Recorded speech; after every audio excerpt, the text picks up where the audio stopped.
Right now, somewhere, a baby is being born, and compared to almost every other mammal on Earth, that baby just showed up to its own life, catastrophically unprepared. A baby zebra stands up and starts running within an hour of being born. A baby horse can outrun a wolf on its first day alive. Even a baby chimpanzee, our closest living relative, can grip its mother's fur and hang on almost immediately. And then there's you. When you were born, you couldn't lift your own head. You couldn't focus your eyes past about 12 inches. You couldn't regulate your own body temperature. You were, by almost every measurable standard, unfinished. And scientists have a name for this. They call it the fourth trimester, because according to the numbers, you weren't actually ready to be born when you were. Here's the theory. Based on the size of a newborn's brain relative to its body and how long it takes other primates to reach the same level of neurological development, human pregnancy should last around 18 to 21 months, almost twice as long as it actually does. If we followed the same timeline as other apes, you would have spent an extra year inside your mother cooking. Instead, you got evicted at 9 months. So why would evolution build a system, then sabotage its own blueprint?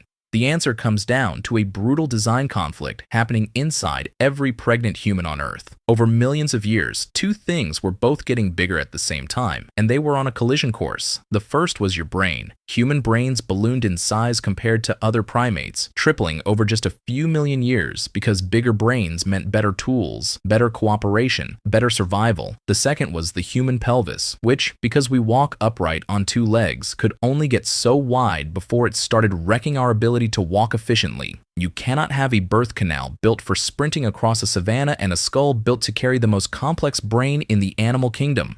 Something had to give, and the solution our species landed on was almost unbelievably risky. Kick the baby out early, before the head gets too big to fit through the door. This is called the obstetrical dilemma, and it explains why human childbirth is uniquely dangerous compared to almost every other species on the planet. Female hyenas give birth without much trouble. Elephants labor for a few hours and walk away fine.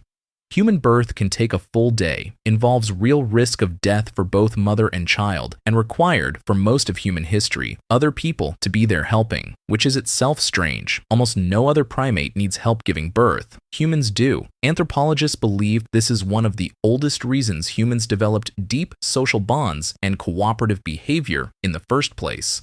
Childbirth was so dangerous that our ancestors could not afford to do it alone. So think about what this actually means.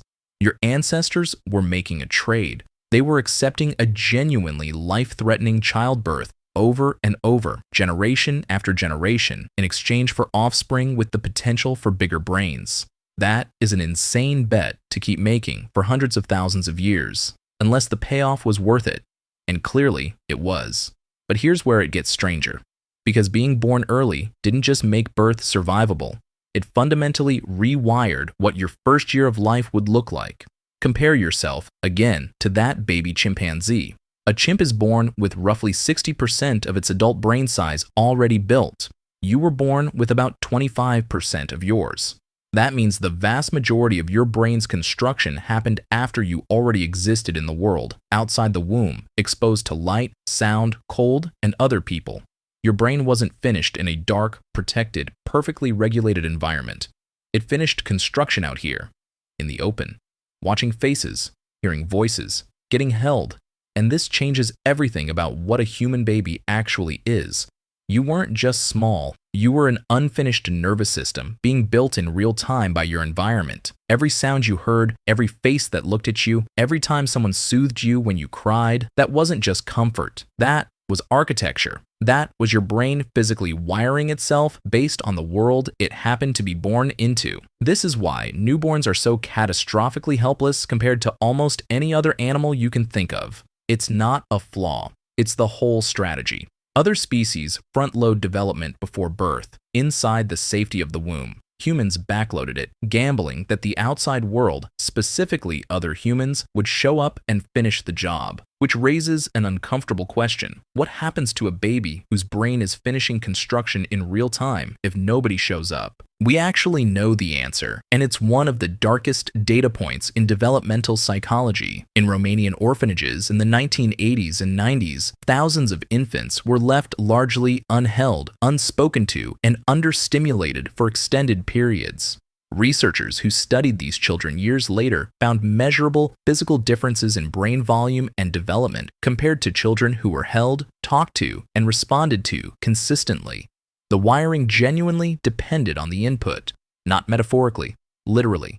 A human brain outside the womb is still under construction, and it uses connection as raw material, which means for hundreds of thousands of years, this fourth trimester, this exposed, vulnerable, unfinished period is exactly why your ancestors could not survive as loners. A human infant left alone for even a single night would very likely not make it. No claws, no fur, can't run, can't cling, can't regulate its own temperature. A baby that helpless only survives inside a group willing to take turns staying awake, staying close, and staying patient for months on end. Some anthropologists argue this is the real origin of human social structure, not language, not tools. The fact that our babies were born as unfinished projects forced us to become a species that could not function without deep, reliable cooperation. You are wired for connection at the most fundamental level because your own brain quite literally could not finish building itself without it. So here's the strange, almost uncomfortable truth sitting underneath all of this.